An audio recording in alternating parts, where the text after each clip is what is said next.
It's very sad and discouraging to see the things that are happening in our country these days. We're witnessing so much political division on how to deal with this virus. And now we're watching our cities burn. It's a difficult question, but what do we do when our whole country collapses and we're done? How do we face that? When we look at the story of Daniel, we see that that's exactly what happened.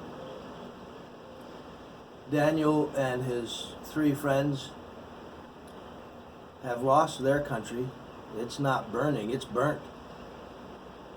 As far as we know, they've lost their parents. They seem to be all alone.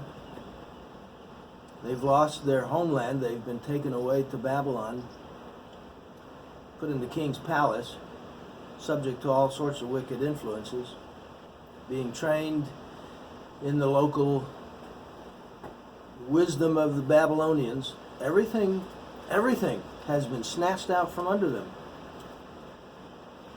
And yet, even as young teenagers, apparently they were in their teens, these 4 young men remained faithful to the Lord, while the rest of their countrymen were bowing down to the statue of Nebuchadnezzar and buying into that whole system.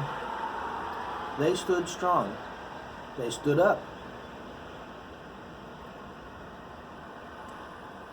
When it was insisted to them that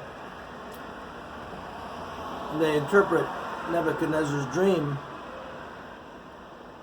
says that Daniel went to his house and told his friends Hananiah, Mishael, and Azariah about the matter, urging them to ask the God of heavens for mercy concerning this mystery. Without apparently any adult supervision, these boys knew that now was the time to pray and seek the Lord. Parents who are raising kids, are you raising them in such a way that when you are taken out of the picture, they will continue to stand strong for the Lord? What kind of kids are we raising?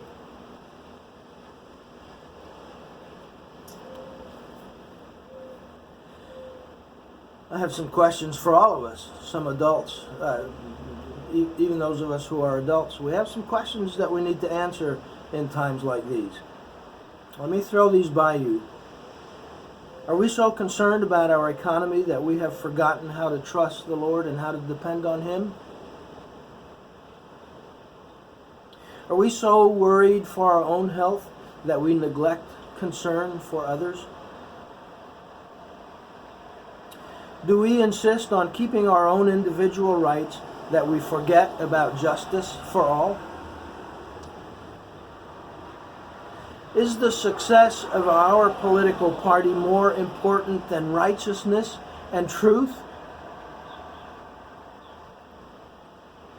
Has our church lost its witness to the point that it is now just a Kiwanis club with a steeple, or a youth activity center like the local arcade, or a senior citizen center? Have you become so convinced that your position is right that there's no room for repentance and for change? Only God knows what the world is like tomorrow, next week, next month, next year. But we've got to be ready for whatever does come down the way. And we've got to be walking with the Lord, and we've got to be helping our kids to walk with the Lord. And even if things do turn around and get sweeter and sweeter, what have we lost? If we've taught our kids how to walk with the Lord, if we teach ourselves how to walk with the Lord. Oh, may God have mercy on our country.